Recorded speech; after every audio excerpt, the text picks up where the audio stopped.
Dari salib ke singgasana, bagaimana Romawi menjadi Kristen? Sejarah memang ironis. Yesus mati di bawah hukum Romawi, disalib sebagai kriminal politik, hukuman paling hina dalam sistem kekaisaran. Bagi Romawi, kasus itu selesai. Satu penghasut lokal dieliminasi, namun sejarah jarang patuh pada rencana penguasa. Para pengikut Yesus tidak lenyap. Mereka justru tumbuh diam-diam di lapisan terbawah masyarakat. Budak, buruh, janda, kaum miskin kota, kelompok yang tidak punya apa-apa untuk dipertahankan. Ajaran Yesus tentang kasih, pengampunan, dan solidaritas menjadi bantalan sosial di dunia yang keras dan timpang. Ini bukan teologi abstrak, ini strategi bertahan hidup bagi yang tertindas.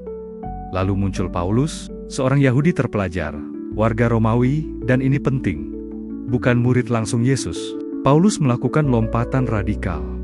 Ia memindahkan pusat ajaran dari ajaran Yesus ke makna kematian Yesus. Salib tidak lagi sekadar alat eksekusi Romawi, tapi dijadikan mekanisme kosmik penebusan dosa. Hukum Taurat dilepas, sunat tidak wajib.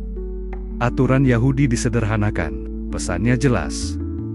Agama ini bisa diekspor ke dunia non-Yahudi tanpa hambatan budaya. Di titik inilah, kekristenan versi Paulus menjadi kompatibel dengan kekaisaran Romawi. Sementara itu, Romawi sedang sakit. Wabah melanda kota-kota. Perang saudara melelahkan negara. Krisis ekonomi, inflasi, dan perebutan kekuasaan merusak legitimasi politik. Dewa-dewa lama, Jupiter, Mars, Venus, terlihat bisu. Ritual tetap dilakukan, kuil tetap berdiri, tetapi secara psikologis agama lama gagal memberi makna atas penderitaan massal. Sebaliknya, komunitas Kristen, terutama yang mengikuti kerangka Paulus, menawarkan sesuatu yang revolusioner. Penderitaan bukan tanda ditinggalkan dewa, melainkan jalan menuju keselamatan. Kematian bukan akhir, tapi gerbang. Semua manusia setara di hadapan Tuhan, budak maupun bangsawan. Ini adalah narasi yang sangat kuat di dunia yang runtuh. Jumlah pengikut bertambah bukan karena pedang, tapi karena jaringan sosial. Rumah-rumah ibadah kecil, bantuan untuk orang sakit, solidaritas antara anggota. Ketika wabah datang, banyak imam pagan melarikan diri. Komunitas Kristen justru merawat yang sekarat. Secara statistik sederhana, mereka yang saling merawat lebih banyak bertahan hidup. Secara ideologis, Tuhan mereka tampak bekerja. Lalu politik masuk. Kaisar Konstantinus melihat fakta keras. Kekristenan tidak bisa lagi dimusnahkan. Terlalu banyak pengikutnya, terlalu terorganisir, dan tersebar di seluruh kekaisaran. Alih-alih memerangi, ia memilih mengendalikan. Edik Milan 313 Masehi memberi legalitas. Konsili Naisia 325 Masehi menstandarkan doktrin. Ajaran yang liar dipangkas, versi yang stabil, hierarkis, dan patuh negara dipertahankan. Yang diadopsi Romawi bukan Yesus Galilea yang radikal, melainkan Kristus kosmik versi Paulus. Tuhan universal, hukum tunggal, satu iman, satu kebenaran. Struktur gereja meniru struktur kekaisaran.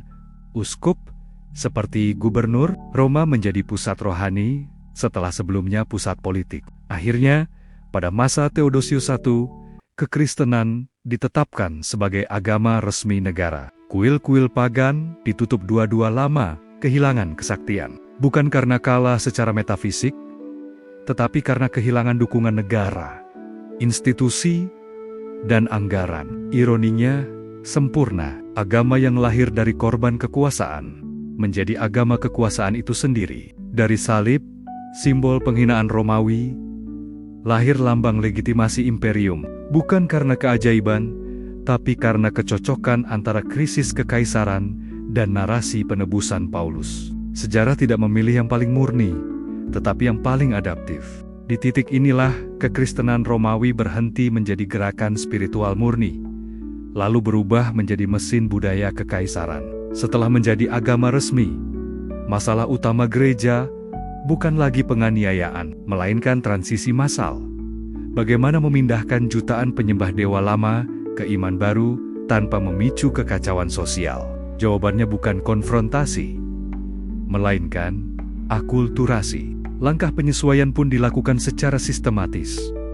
Kalender Romawi diadopsi. Siklus ritual lama tidak dihancurkan, tetapi diisi ulang maknanya. Perayaan Sol Invictus, kelahiran Dewa Matahari yang dirayakan pada akhir Desember 2023, tidak dihapus. Ia diberi wajah baru, kelahiran Yesus. Bukan karena Injil mencatat tanggal itu, tidak ada satupun teks awal yang menyebutkan tanggal lahir Yesus. Melainkan karena secara psikologis, masyarakat Romawi sudah terbiasa merayakan terangnya dunia. Pada momen itu, matahari tak lagi disembah sebagai dewa, tetapi sebagai metafora. Kristus, Sang Terang. Hari Minggu, hari suci matahari, dipertahankan sebagai hari ibadah.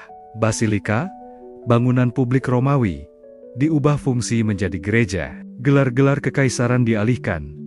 Pontifex Maximus, jembatan antara langit dan bumi, kini secara simbolik melekat pada otoritas gerejawi. Bahkan, struktur kosmologi pun disesuaikan. Surga dan neraka diberi citra yang mudah dipahami masyarakat Romawi.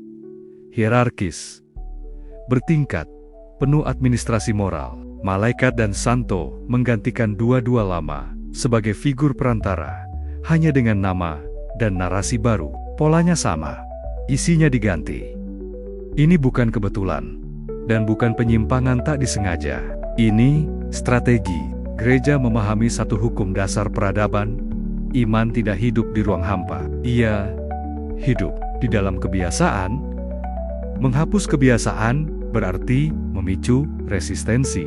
Mengisinya ulang berarti menciptakan kesinambungan. Maka lahirlah agama baru yang tampak kuno. Secara teologisis mengklaim wahyu ilahi, tetapi secara sosiologis sangat Romawi. Kekristenan versi ini tidak meruntuhkan kekaisaran, ia mewarisinya. Ketika Romawi runtuh secara politik, gereja tetap berdiri karena telah menyerap tulang punggung budayanya. Harga dari strategi ini jelas: jarak yang makin lebar antara ajaran Yesus, historis sederhana, radikal, anti-hierarki, dan kekristenan institusional yang syarat simbol, ritus, dan kekuasaan. Tetapi dari sudut pandang sejarah, strategi ini sukses total. Agama-agama lama mati bukan karena dikalahkan secara spiritual, melainkan karena diasimilasi. Nama dewa berubah, kalender berganti, tetapi kebutuhan manusia akan makna, ritus, dan keteraturan tetap sama. Gereja tidak melawan arus itu, ia menungganginya. Dan disitulah ironi terakhir. Kekristenan bertahan bukan dengan menolak Romawi, tetapi dengan menjadi Romawi dalam jubah teologi.